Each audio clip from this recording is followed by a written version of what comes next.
Hi guys, so we are in my little room in the basement, and we're going to start out with a Mystical Shaman Oracle, because you know, I like to do that a lot. So we'll see what we get.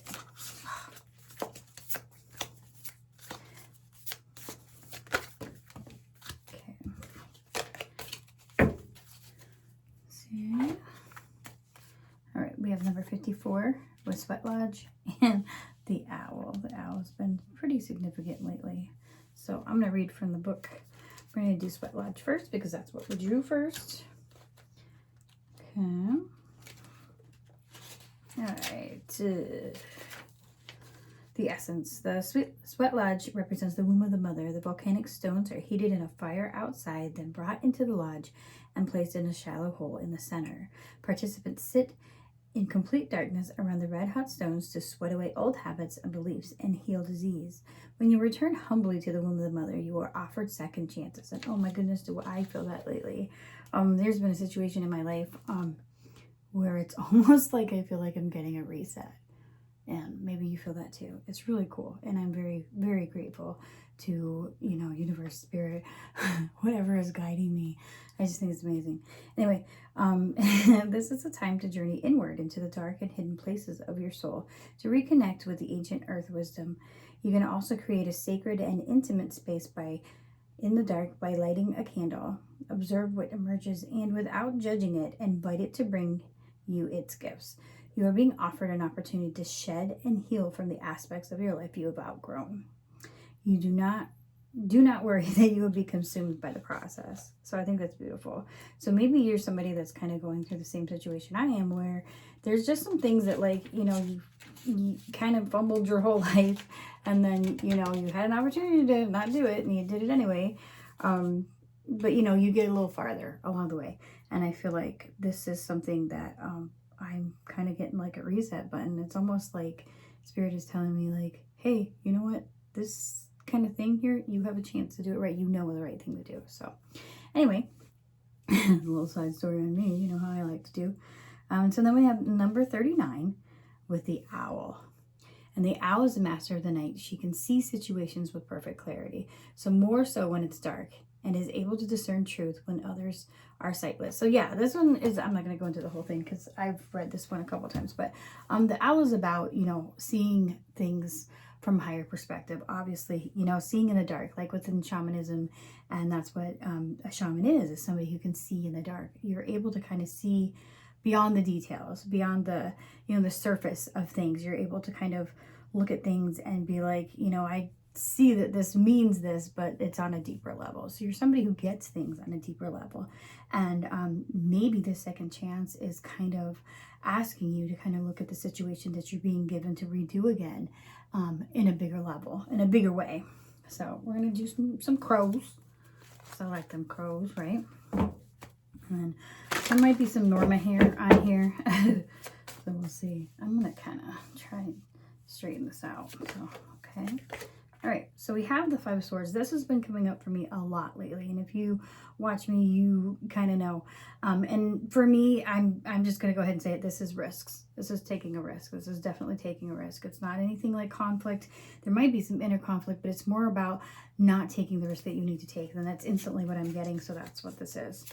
And this is my column here is who this person is about, what the reading is about, and what is. Okay, so we got 5 first. Okay, so we're going to use that one. So we got another 5. 5, 5 has changed. 5, this is our column of what we kind of need to focus on. And this is lack. So, you know, maybe there you kind of still have a little bit of lack in there.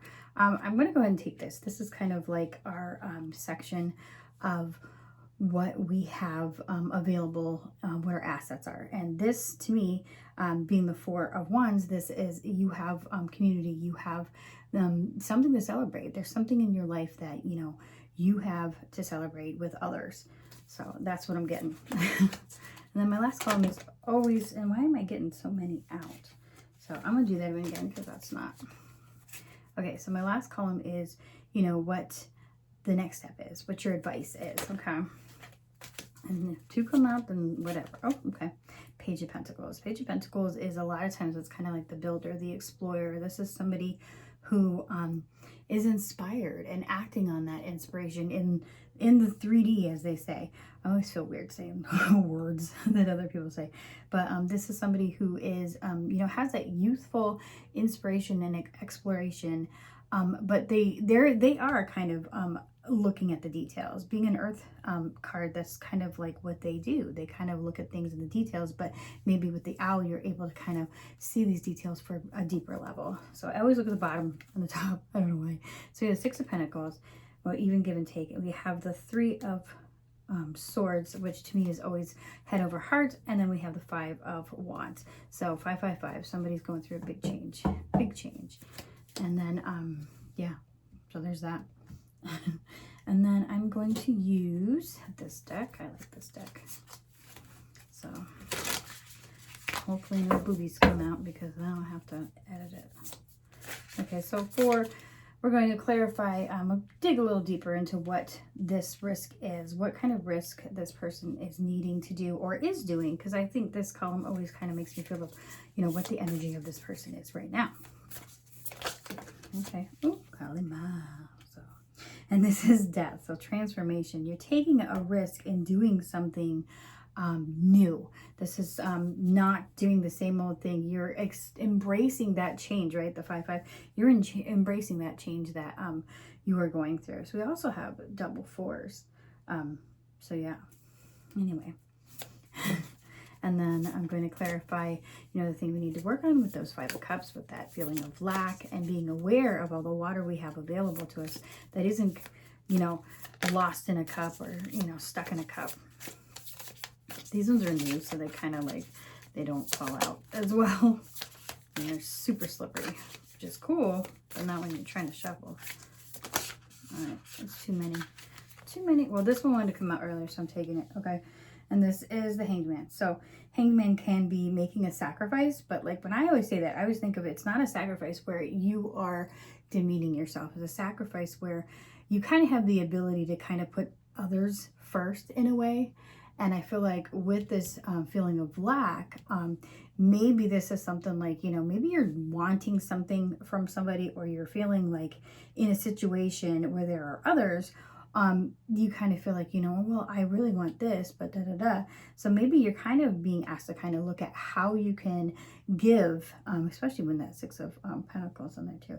Maybe you're being asked to see how you can give in a way that, you know, doesn't compromise who you are, right? See, when he puts himself in that tree, he's just putting himself there. Nobody put him there. He put himself there voluntarily. This is somebody who is kind of, you know, offering their services too. It can be looking at things in a different way. So maybe also that too, looking at this lack. Why are you feeling lack? Why does it make you feel like you need something when you already have it? So what's another asset we have with our community and a reason to celebrate? Oh, these cards are so slippery, so they don't all come out. And it's cold down here, so I'm just going to take that first card because I saw it, didn't see the other one. Oh, okay, yeah. And then you have like a new opportunity in love or a creative aspect. This also can be spirit too. So a lot of times I think of, you know, when you see like the like the 4 of Cups, when he's getting the cup, that is a cup from spirit. So maybe spirit is giving you this opportunity. Remember, we're having that chance to, like a do-over, you know, you're getting a second chance.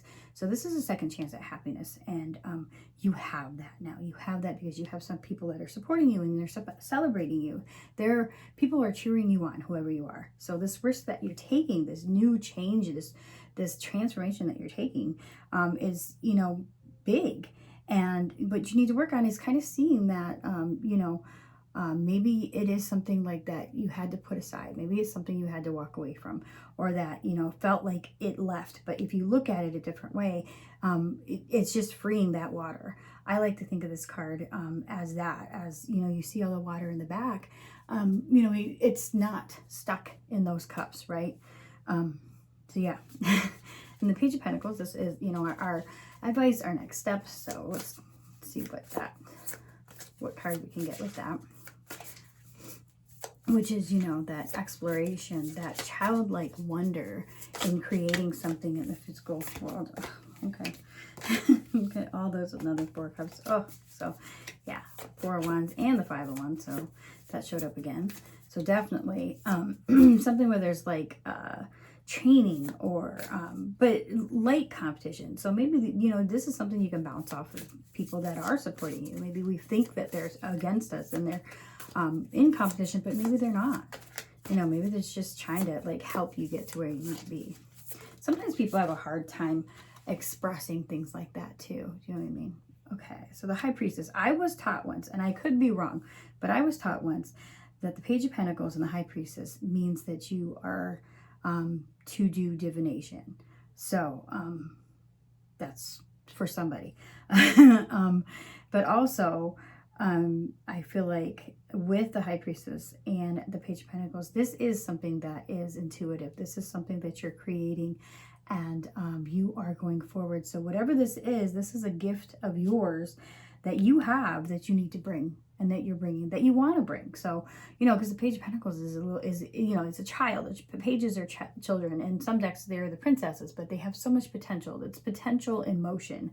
It's somebody who moves with that excitedness. So whether it be like the Page of Cups or the Page of Swords, you know, whatever that represents, they are expressing it and doing it in the 3D with the Page of Pentacles. This is somebody who is using that knowledge and that ability to see beyond the veil, right? To that wisdom. You're bringing wisdom out into the earthly plane. So we have the Nine of Swords, we have the Emperor, and we have the 5 of Cups again. Okay, so I feel like that being said, somebody's afraid of letting something go, but what they don't realize is the thing they're letting go will push them into leadership, and maybe they're afraid of that. All right, I'm going to do a couple oracles because we like to be oracle heavy here, right? I'm going to do my Liminal Forrest Oracle because it kind of matches this, and plus we got the crows, and I like to do those together.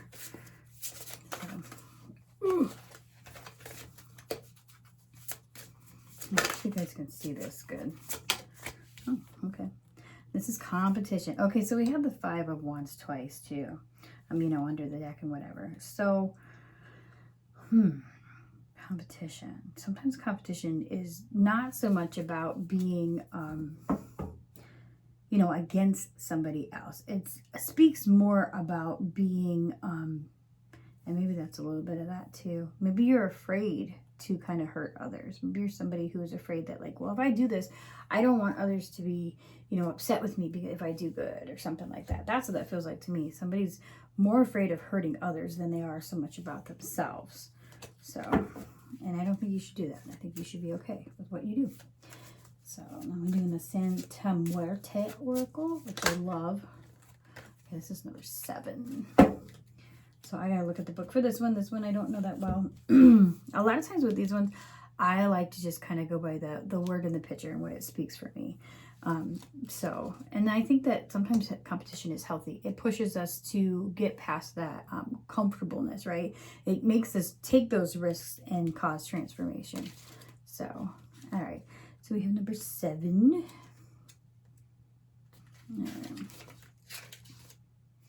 Feminine. Okay.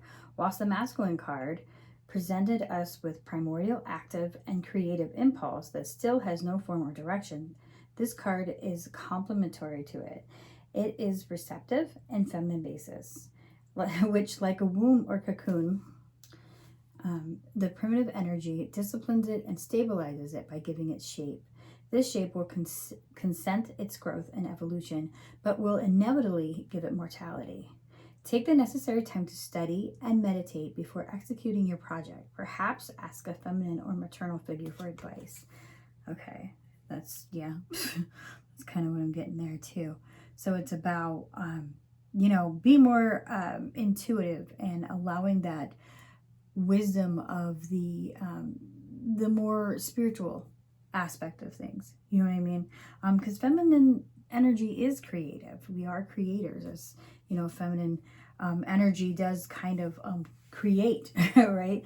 So maybe you're being asked to kind of tap into that a little bit, because a lot of that, sometimes it's all about do. And I've been like that lately, where it's like trying to get the thing done rather than, you know, taking the time to kind of, you know, do the thing intuitively and relax with it and feel it. And Fred's trying to get in here. No, Fred, you can't come in here. No, Fred, no. Oh, here he comes. He will come. One more card before Fred comes in here. No, Fred. Ornery boy. All right. Ooh, and then we got Motherwort. Okay, so yeah, lots of feminine energy in here. So strength. And I don't know if you remember, but when we were looking at the bottom of the cards in the middle, I don't know why I do that, but sometimes I do. It kind of brings up little hints sometimes. But we have Motherwort with 13, which is a 4, and strength. So, and then there's Fred. Hi, Fred. How are you? Nobody. I'm doing something. Nobody wants to see your butt. All right. Go. Come on. Frederick. Out. Bye, buddy. Come on. Your mind. There we go. All right, so I'm going to read that real quick, and then I'm going to let you go before Fred comes up here and makes a big mess. Because that's what he likes to do, right? Well, it's a Fred type thing to do. I was going to save this reading, but I think I'm going to put it out today. Okay, so Motherwort, strength. Strength, essence of creation, connecting to the cervix within. Fertility, birth, creativity, and inner trust. And then, like the radiance of the lion's heart, Motherwort energy builds in her trust and confidence. The lion-hearted Motherwort is representative of the beauty we possess when we own the power of our gifts and creativity. So those are those gifts I'm talking about. The goddess sits centered as the lion leans in her state of peaceful delight, symbolizing the unwavering faith that must keep as we transcend old fears. Venus, her planetary ruler, is like a midwife to our happiness, channeling how we accept and transmit our heart's desires, finding new ways to facilitate creativity that honor and reveal your passions with strength. Devote yourself to the fertility of your gifts and courageously accept a divine destiny. Okay, so this is what I'm getting. So there is some type of wisdom that you've gained, you know, or there's something that you do that is beyond the details. It's more deeper, more, you know, spiritual. It's more passionate, something you feel. And you're getting a second chance to do that in the way that you want to. Because I think sometimes when we do things, we kind of like don't always do it the way we're supposed to. We kind of like go full force. If you're like me, that's what you do. It takes you a couple times to get it right. And so being that this is the risk that you need to take is you need to embrace this change and this transformation that you're going through. I think sometimes we're afraid of change. Not so much because we don't want the thing, but it's more about because it's different. Different is it's strange sometimes and it's weird. So, but you have connectivity. You have somebody, or you have a community, something you have around you, and you have this gift from spirit that you know you really need to use, and spirit's got your back too. No, and you know, water being feminine, I feel like that's a thing too. I feel like there's this gift of feminine energy that you're male, female, it doesn't matter. That's just something that you are being able to you know, tap into. And Fred, can you just not? But so as the advice, I think that you are supposed to explore your creativity and your feminine side a little bit more and tap into that, and then bring that. Hi, Fred. Thank you. Oh, he's giving me kisses.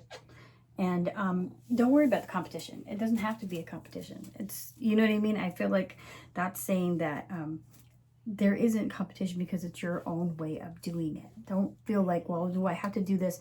And maybe that's something that you had a problem with in the past when you first went to go do it. So the second chance is embracing your way of doing it, okay? And tapping into that feminine strength. I hope this helps somebody today, and I appreciate you so much.